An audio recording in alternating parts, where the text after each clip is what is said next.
I'd like to introduce Helen O'Neill from Scotland. Helen has ME. Welcome, Helen. Hi, Linda. Could you tell us, when were you diagnosed with ME? I was diagnosed with ME in February 1999, shortly after the birth of my first child. And how old were you at the time? 26 years old then. What was the actual symptoms that you had at that time? Was it straight after the birth?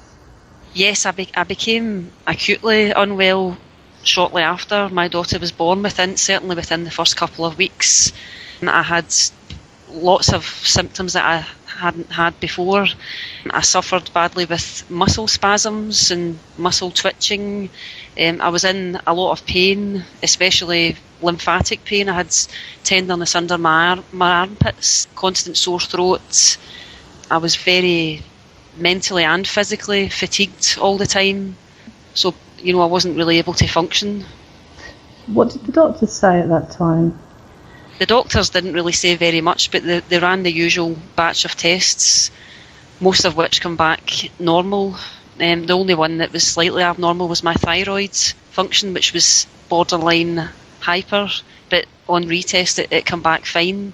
Mm-hmm. But obviously my symptoms weren't getting any better, and I knew that this wasn't normal for me. So I ended up going into hospital for a couple of days to have further tests done, more in-depth tests. Mm-hmm. And the only thing that showed up in these tests was that my spleen was enlarged, which didn't mean anything to me at all at the time. But now I can see that was probably a sign that my immune system was struggling. So I wasn't offered any treatment, and I was diagnosed with ME. How old was your daughter? 4 months old. So it was actually quite quick in comparison with some people. Yeah. So what happened then after you were diagnosed? After I was diagnosed, I saw my GP at the time. We were living in another part of Germany then, and he, the letter said chronic fatigue syndrome, and he asked me if I knew what that was, and I said, well, not really. And when he mentioned the ME, I knew I'd heard of that before, mainly because a football player in Scotland ended his playing career, and it was, when I was growing up, I was aware of that, and I didn't really know much else about it other than that. Mm-hmm. But I wasn't offered any treatment. I was told basically just to go on with things. And obviously this was 1999. I didn't have any internet access. I didn't, a young baby to look after. So I didn't really give it any more thought, because I had trust in the doctors, and if, at the time he was telling me there was nothing that could be done. A young mother with a new baby, that's very draining for people who have got energy, isn't it? It must have been very difficult with a new baby, feeling so fatigued. It was. It certainly was. So I relied heavily on my husband at the time, obviously, and family to help me.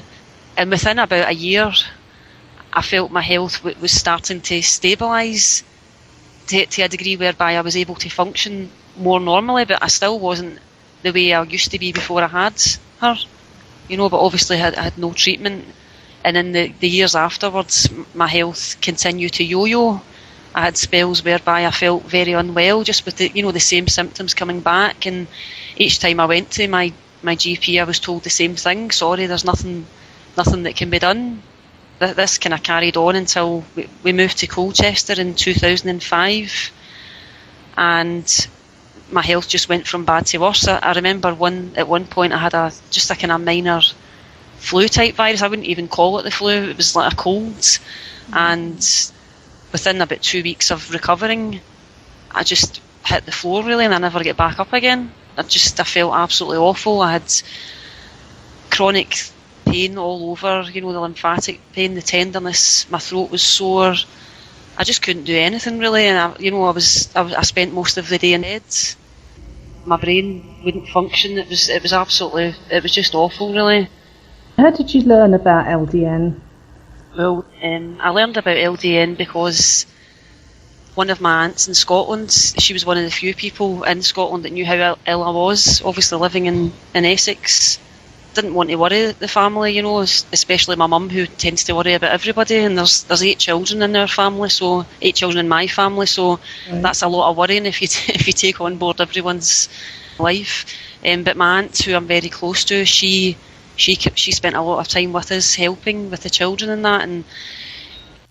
And my aunt, on returning to Scotland from one of her trips to visit Essex and obviously spend time with us, she was watching a news article in Scottish News, and it mentioned a doctor in Scotland who was using Low Dose Naltrexone to treat MS patients, and it also mentioned other autoimmune diseases.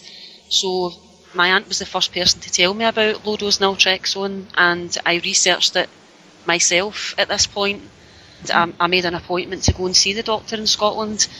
But I also spoke to my GP in Colchester, and I took her some information on Low Dose Naltrexone, but she wasn't interested, unfortunately, and she made it quite clear that she wouldn't prescribe it to me. So, I started LDN, I've been on it for 2 years and 3 months now. I decided I had nothing to lose and hopefully a lot to gain, which is why I went for it in the end. Did you have any initial side effects when you started LDN? None whatsoever. So what did it do to help with your symptoms, and how long did it take? I knew for sure it was helping me within 6 months, about the 6-month period. Obviously I started at a very small dose, 0.5 milligrams daily, and I increased it very slowly. You mentioned side effects there, and the only problem that I encountered was going from 2 mils to 3 mils, where my head felt quite fuzzy. So I've dropped the dose back down again to 2 mils, and I very gradually increased it, and I suffered no problems at all doing that. But the key for me was a very slow increase, all the way up to, I'm just under 4 mils at the moment, and that's where I've been for months now, and I'm quite happy there. But it's helped me immensely. I don't suffer any symptoms at all now. Even saying that, I can't quite believe it, but it's it's true. It's made all the difference to me. I don't have any pain. My cognitive problems are completely gone.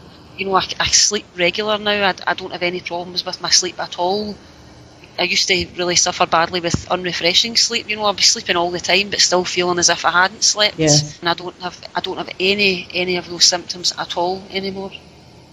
That's amazing, isn't it? Yeah. What do your husband and children think? They're absolutely delighted. In the age they're at now, my daughter's 12 years old and my son's 10, and they're at an age whereby they remember what I used to be like.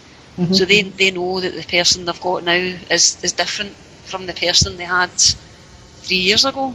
So it's wonderful, and my husband as well, he's absolutely delighted.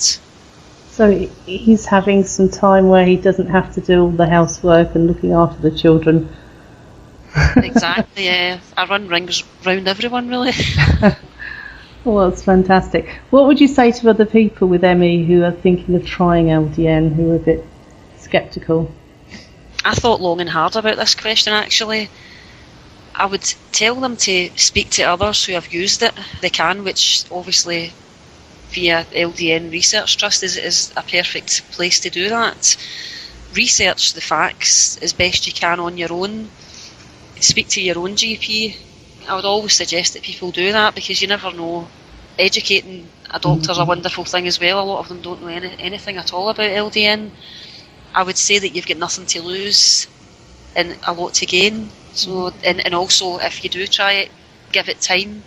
I know some people notice differences immediately, but the way I looked at it was, I considered how sick that I was and how long I had been ill for. And LDN doesn't cure your symptoms, but it helps your body to heal, and that in turn helps you to overcome the illness that's affecting you. So be patient. Yes, and I'd like to say thank you, Helen, for all the people that we've put in touch with you, for you to share your experience with them, to let them have somebody to talk to. So I really do appreciate that. Thank you. It's the least I can do. Okay, well, thank you very much for your continued support and sharing your story with us today. Thank you, Linda. Okay, thank you.